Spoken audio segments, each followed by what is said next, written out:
Okay, so today we are going to go over the different movements of the spine and how they impact the anatomy of the asana that we are approaching. And so today we'll start with forward fold, Uttanasana, and kind of cover some of the common cues, qualities, and modifications that are seen in this and the purpose and benefits of doing this posture. So you can find this on your manual alphabetically or on page 49. So for the cues, if we're starting off from a mountain pose, standing upright and erect, we could take a nice deep inhale, and as we lengthen the torso, hinging at the hips and folding forward. So that's just a basic cue to get folks started on their journey. If you're new to teaching a class, getting your peeps into the position that you're looking for them to get into before we start offering refinement tips and so on. So once we're in our forward fold, we have some choices. We can allow the hands to rest on the floor if that's in our practice and feels good. If we've been playing with this for a little longer, we could grab our big toes, or maybe we could even place our hands under the feet. And so one benefit of placing the hands under the feet is it gives us a chance to stretch out those wrists. So if you spend a fair amount of time on the computer, this is a really great way to serve your carpal tunnel system. So one thing we want to do is keep weight balanced on both feet. So sometimes what we see in class is an effort for folks to want to take these more advanced movements, such as putting the hands under the feet, but maybe one side of their body is a little tighter than the other, which is common in humans. So, no exception there. That is to be expected. So, with that being said, sometimes then placing the hands under the feet isn't really the right choice if we find, a slight tilt of the hips. And so, in the beginning, we want to find the mountain pose. So if we come back up to that first sentence from mountain pose, in mountain pose, our primary concern is having the alignment there, the shoulders over the hips, over the knees, over the ankles, over the second and third toe, and so on, right? So if our body is beginning to tilt because we've taken this next invitation, say to put hands under the feet, then we would know it's time to make some choices. And so some basic choices you can choose from is either bending at the knees if you're really looking for that wrist stretch, and that's cool. Or you could grab a couple of blocks and bring the earth to you and do the same movement, just at the top of the blocks rather than underneath the feet. And so the thing is, though, is when you make a decision to change one of these, we then have a change in which muscles are being used. So if we are in a forward fold such as this, and we have the leg straight, we have a stretch of the hamstrings. But if our intention is to stretch out the wrists and we're using bent knees in order to reach for underneath the feet with our hands, then we will not have the stretch of the hamstrings. And those are two very, very different ideas. And there isn't right or wrong. Most practitioners could benefit from both. It's just more as a teacher, if you're actively deciding, I would like to teach yoga for runners to help them stretch their hamstrings, since commonly in runners we have tight hamstrings, then we might then want to cue, let's get the blocks to stretch out the wrists, but then keep the emphasis on keeping the legs straight. And so this is an example that I use that could be applied to any asana in any modification given, provided you know the anatomy behind the posture. And so that's really the goal here.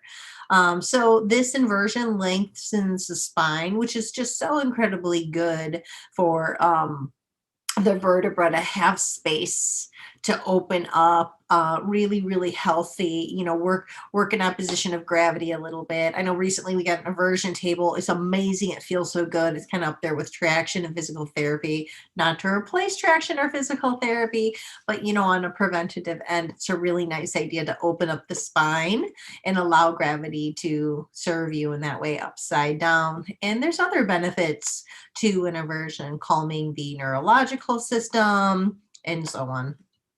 So some other tips on this is a revitalizing stretch with the properties of an inversion. So this is nice. Some folks may or may not ever want to get into headstand, or even shoulder stand for any number of reasons. Whereas this one kind of gets us started there, and then at the end of class, if we were to do say maybe like a legs up the wall, for example, then the legs would have a chance to have some draining within the lymphatic system and so on. So there's many different ways to approach different postures and assemble together different postures to bring your practitioner towards their goal. And notice that I do say their goal and not your goal, right? Because that's the difference between the two.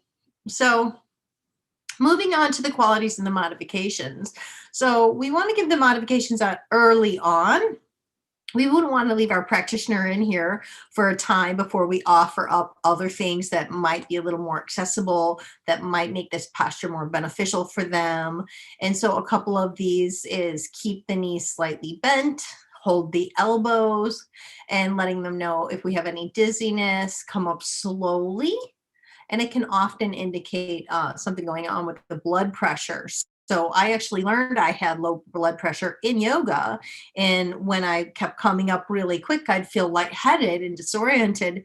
And it was a yoga instructor who actually pointed out to me, "Have you had your blood pressure checked?" And it was like just from that moment that yes, my blood pressure does in fact tend to run a little low, and that's okay. But that then means that I might want to take twice as much time ragdolling up, which is delightful, rather than just spinning up as quickly as possible.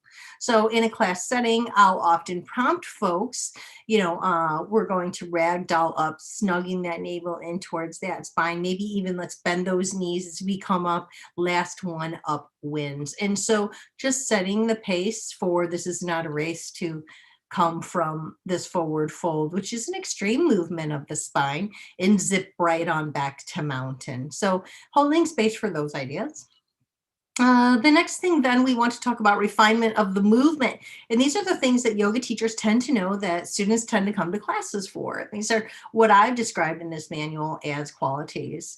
So allow the exhales to melt you deeper into this asana. So there is a certain level of letting go, I believe, that aids the practitioner in really snugging into this counterintuitive pose, right? Because we want to be upright, and here we're upside down.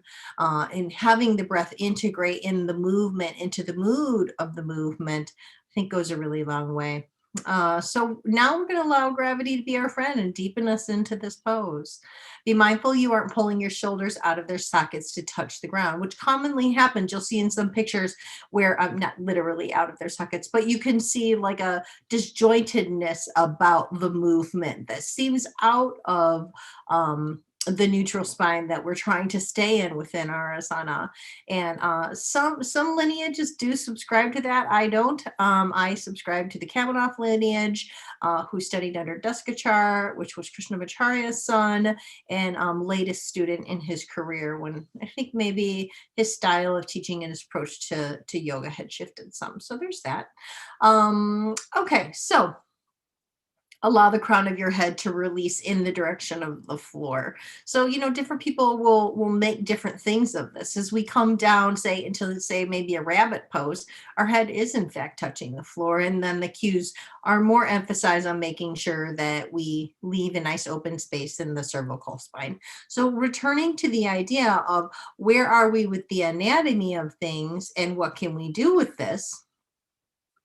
This is commonly known as stretching the West. This forward bend movement anatomically is called spinal flexion, and also commonly referred to as the back line. So all of these things are talking about stretching the back of the body. And so if the modification that we give is bend the knees, that really impacts the intention of what we are trying to do on the forward fold. And so if we consider a complete class of all of the movements of the spine, where we have, an axial extension where we're just upright, a forward fold, flexion, right?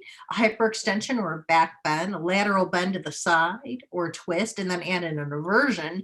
If you have all of those components, then we have what we consider a well-rounded class as far as the anatomical viewpoint goes. So those are things that you're going to want to work into each class, and different asanas can prove to do that. So if the modification that you are paying the most attention to is bending at the knees, then we may want to find the bending forward or the stretching of the west in different posture in our class. And that's okay. That's completely fine as long as the student and the teacher are aware of what it is they're doing. 2 thumbs up, great. Forward bends are usually seen very early on in the class, but that's not to suggest that we don't want to warm the body up before getting into them. So I often recommend, especially to newer teachers as they gain their momentum and they get going, that it might behoove them to start off with sun salutations A. Get your body warm, get your practitioner's body warm before we start stretching the west and so on, because this is then where we start to see, hamstring tears and things of the like. So since we don't want any of that to go down, when we think about how much flexion or extension each portion of the spine has, the lumbar spine offers a 60-degree ability of movement. And that's substantial. That's more than the thoracic or the cervical spine will see. With the cervical at 40 degrees and the thoracic at 45 degrees, the lumbar has movement of 60 degrees. And so that means when we're moving into postures, we want to consider where in the spine this movement's occurring. So sometimes we'll have folks say in a forward fold, in a seated bend, this one's standing, but it could be done sitting as well, that we're going to hinge at the hips, and that's where the action's happening. And that's good, that works. But I think also we just want to be mindful that we're not asking too much of the hip joints without it partnering with the lumbar spine and having some continuity with the thoracic and cervical spine as well. And I think the latter starts to happen as we take those additional qualities and we breathe into it, we move into it more deeply. So that is a forward bend, and then we'll go ahead